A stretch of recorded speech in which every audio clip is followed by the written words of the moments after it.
अस्सलाम वालेकुम। ये जेके पीएससी में जो सर्जरी के बारे में कुछ यूरोलॉजी से रिलेटेड क्वेश्चन आते हैं, ठीक है। उसमें जो है ज़्यादातर हीमाचूरिया से रिलेटेड एमसीक्यू आ जाता है।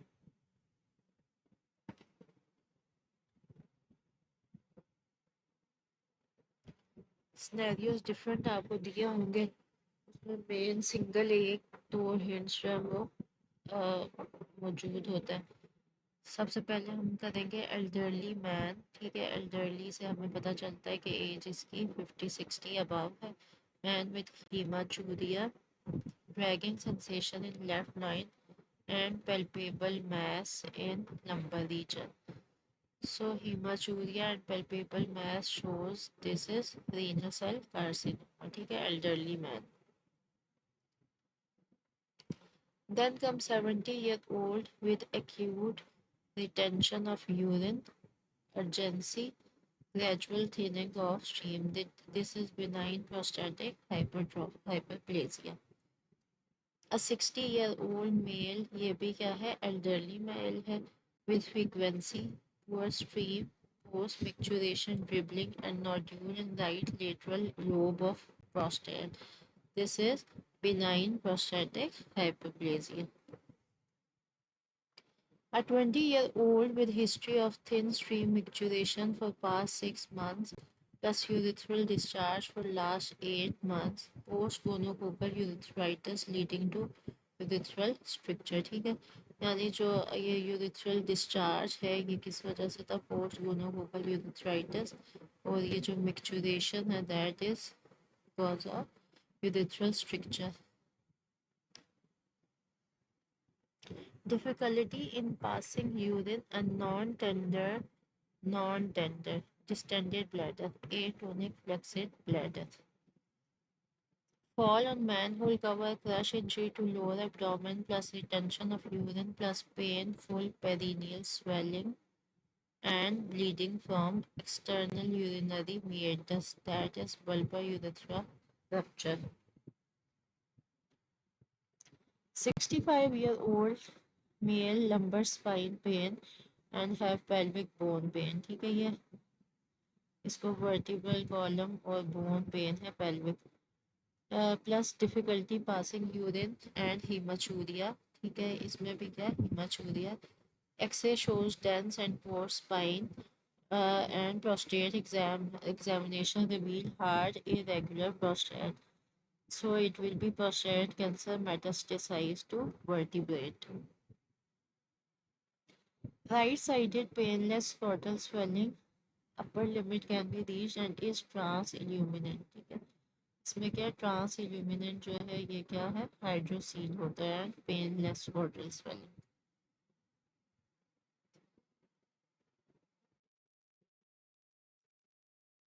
नेक्स्ट है 1 year old child with rapidly growing abdominal mass, ये रैपिडली ग्रोइंग है. हीमाचूरिया जनरलाइज मलेज प्लस इनलार्ज, ठीक है। जब भी कोई चिल्ड्रन का आ जाए, ठीक है, 1 year old, तो उसमें आपने आंखें बंद करके विम्स ट्यूमर करते हैं. 12-year-old with sudden testicular pain that wakes him up from sleep and swollen tender right hemiscrotum, that is testicular torsion. Differentiating between testicular torsion and epididymitis is which sign, that is Brehen sign. Brehen sign में क्या होता है कि जो pen है वो एक जो है टेस्टिकल, उसको लिफ्ट करने पे पेन अगर रिलीफ हो जाता है तो दैट इज एपिडिडिमस, ठीक है। अगर पेन रिलीव हो जाता है, ठीक है। वाइल अगर जो है no pain relief on lifting of the testicles, तो वो क्या है, testicular torsion. Urinary soiling through vagina, ठीक है। ये नाम ही से पता चलता है यूरिनरी सॉइलिंग, तो फिस्टुला को ही बांधा होगा, ठीक है। रोजाइको vaginal fistula. Treatment of BPH का वॉचफुल वेटिंग, लाइफस्टाइल चेंजेस, ठीक है। इसमें क्या कैफीन और जो है सिगरेट स्मोकिंग, इसको स्टॉप किया जा सकता है, ठीक है। उसके अलावा मेडिकल अगर देखा जाए तो इसमें alpha blockers plus 5 alpha reductase inhibitors use किए जा सकते हैं। सर्जरी अगर देखें तो अगर तो लेस देन 100 ग्राम है तो फिर तब ठीक है ट्रांसयूरेथ्रल रिजेक्शन ऑफ प्रोस्टेट कर देना है, वरना अगर 100 से ज़्यादा है तो ट्रांसवेसाइकल प्रोस्टेटेक्टमी करनी है। और न्यूअर अगर देखी जाए इंटरवेंशन तो सिर्फ यही बेटर है, तो याद करें। तो अगर आ जाए तो आपने ट्रांसयूरेथ्रल नीडल एब्लेशन, यानी अगर किसी में ये तीनों आ जाएंगे तो आप उसमें बेस्ट ऑप्शन जो है वो क्या है, tuner. Most common cause of cystitis, ठीक है, ये ऑर्गेनिज्म इसमें पूछा है तो ये क्या है, ई कोलाई। इसी तरह ब्लैडर कार्सिनोमा कौन सा ऑर्गेनिज्म जो है वो कॉज करता है, Schistosoma हीमोटोबियम। A 23-year-old female history of 2 years of aching sensation in right loin with dragging heaviness, increases on taking fluids and bimanually palpable mass in right lumbar region. PUJ obstruction, ठीक है, पीयूजे obstruction हो गया तो increase fluid ज़्यादा लेने से क्या hydronephrosis मजीद बढ़ जाएगी। फिर नेक्स्ट जो हमारा टॉपिक है मेन जो बहुत इंपॉर्टेंट है वो किसका, बर्न्स का, ठीक है। इस पर भी एमसीक्यू आ जाते हैं 1 to 2। तो इसमें क्या है, हमने देखना है कि एडल्ट में जो है बर्न्स हेड एंड नेक के क्या है 9%, ठीक है। जबकि अगर हम इन्फेंट्स के देखें तो इन्फेंट्स में जो है हेड एंड नेक का वो है 18%, ठीक है। एडल्ट में ये 9% है जबकि इन्फेंट्स में 18% है।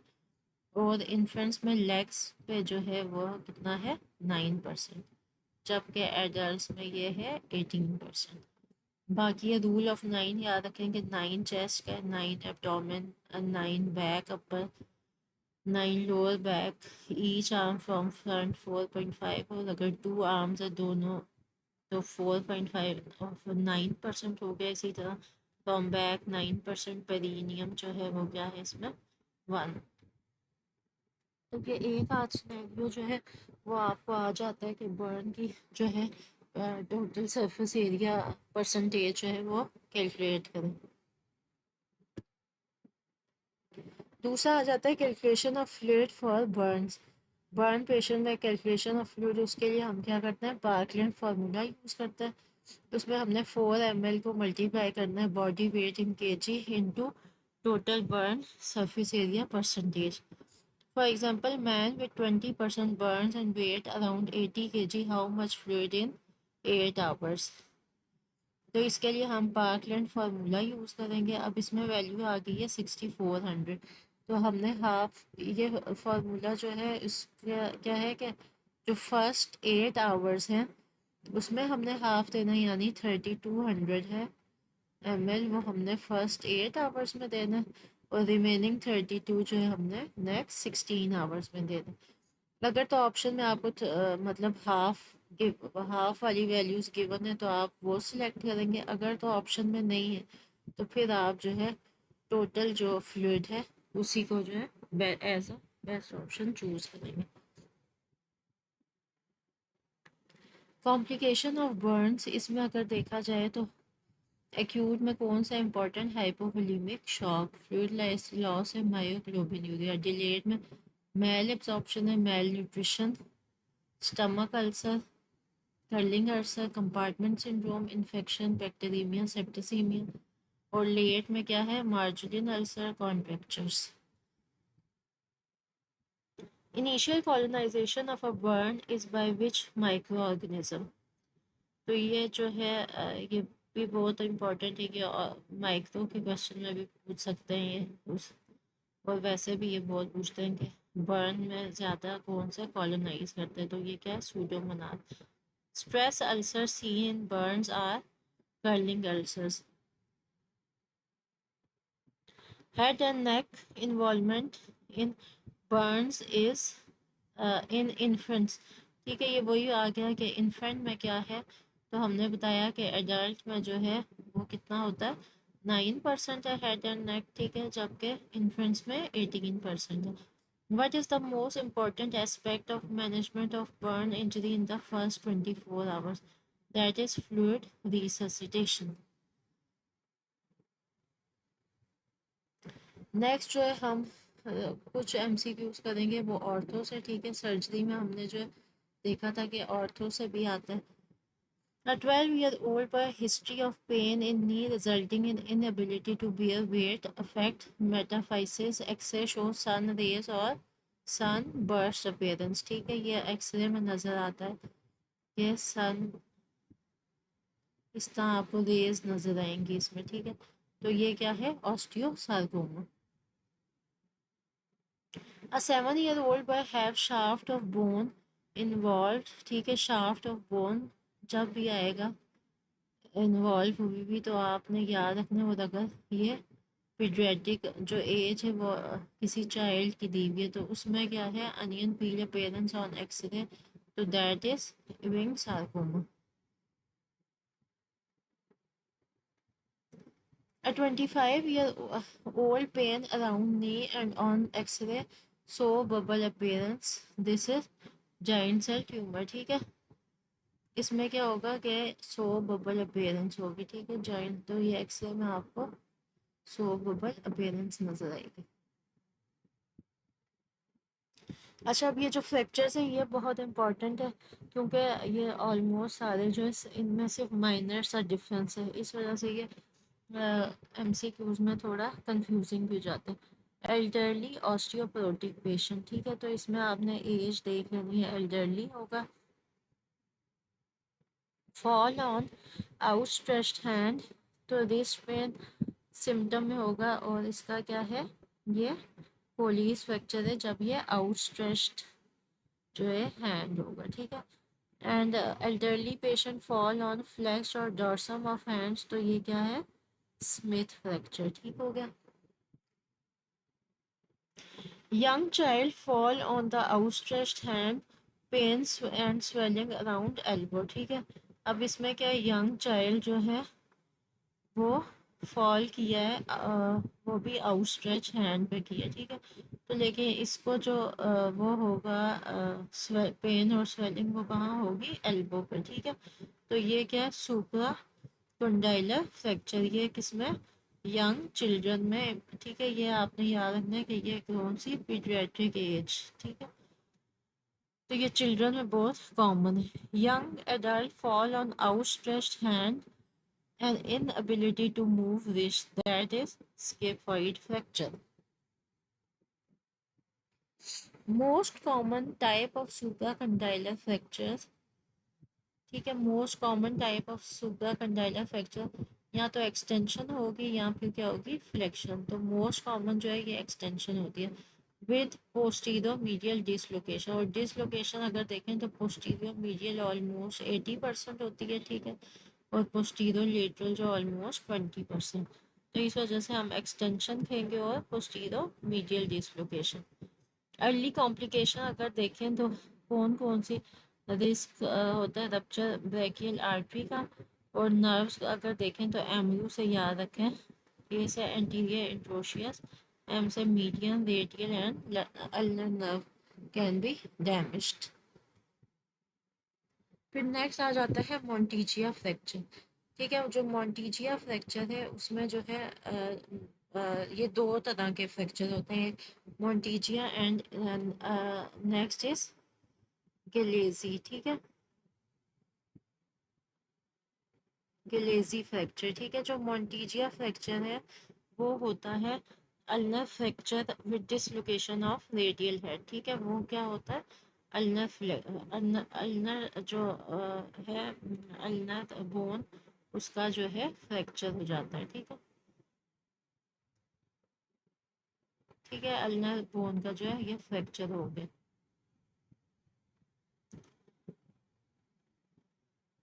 तो उसमें जो नर्व मोस्टली जो डैमेज होगी वो कौन सी होगी? पिन, पिन से याद रखें, पोस्टीरियर इंट्रोशियस नर्व, ठीक है। जबकि जो गिलेजी है, गिलेजी फ्रैक्चर उसमें क्या होता है? गिलेजी में रेडियस का फ्रैक्चर होता है, ठीक है। इसमें क्या रेडियस फ्रैक्चर होता है। with dislocation of radio ulnar joint, ठीक है, रेडियो अल्नर जॉइंट। और ये कौन सा होता है, डिस्टिल, ये होता है प्रॉक्सिमल और ये होता है डिस्टिल, ठीक है। ये यहाँ पे जो गिलेजी है वो यहाँ पे होगा, यानी डिस्टिल पार्ट में, जबकि जो मोन्टीजिया है वो किधर होगा, प्रॉक्सिमल पार्ट, ये डिस्टिल पे।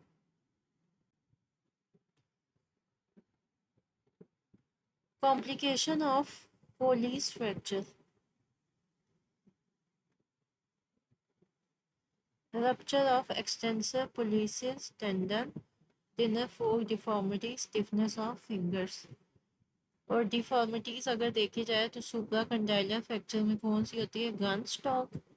पोलीज में कौन सी होती है, dinner fork deformity.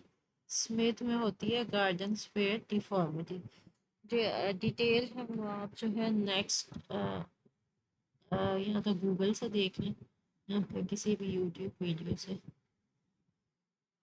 Varicose vein surgery is categorised as clean, ठीक है। सर्जरी की भी कैटेगरीज होती है, क्लीन, कंटेमिनेटेड, तो वो सारी भी डिटेल आप देख सकते हैं, लेकिन अभी हम सिर्फ एमसीक्यूज के लिहाज से इम्पोर्टेंट जो पॉइंट्स हैं उनको देख लें।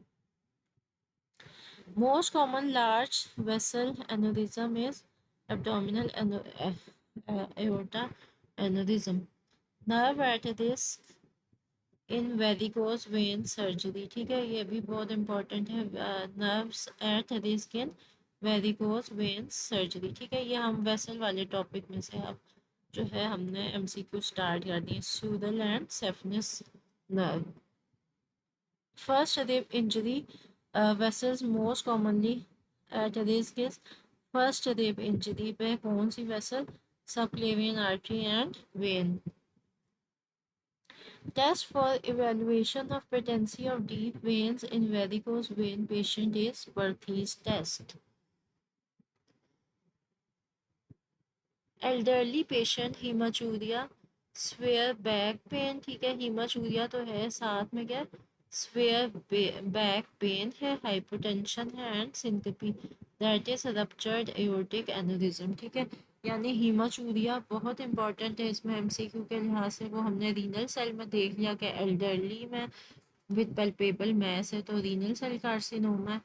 चिल्ड्रन है तो उसमें हीमाचूरिया है तो विल्म्स ट्यूमर है।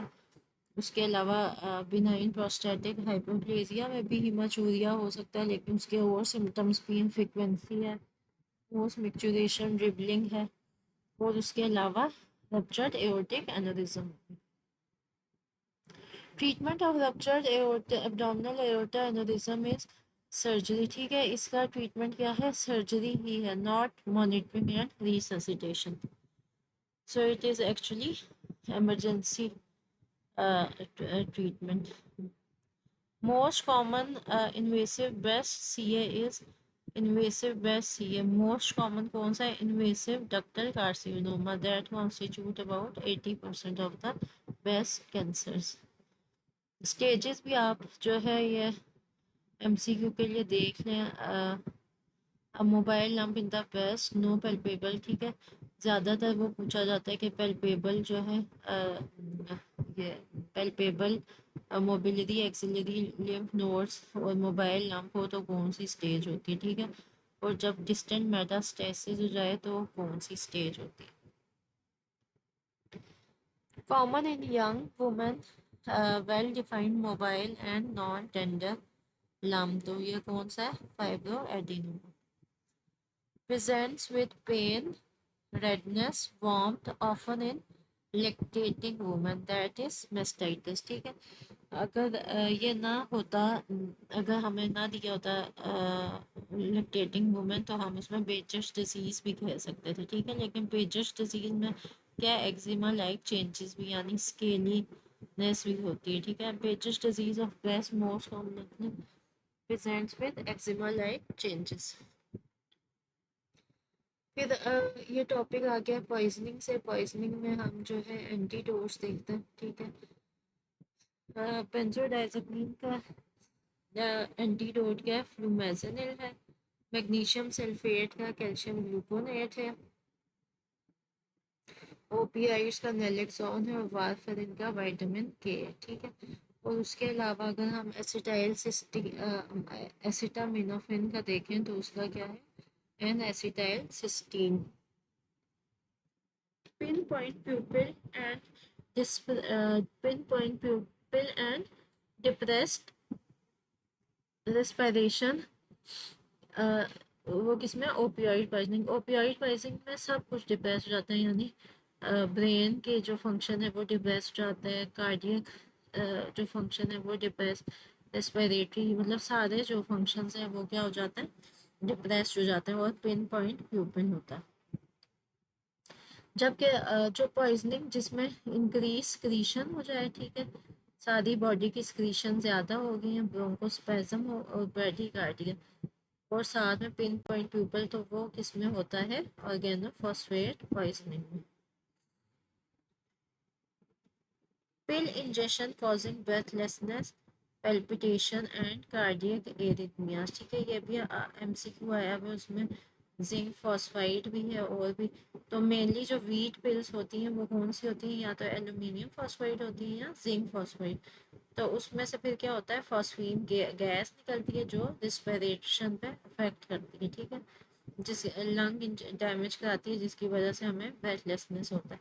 लेकिन जो कार्डियक और पेल्पिटेशन है वो मेनली एल्यूमिनियम कॉज करते हैं, ठीक है, तो इस वजह से हम इसमें जिंक फॉस्फाइड नहीं गिनेंगे। ये आज के हमारे कुछ टॉपिक कवर हैं। Thank you.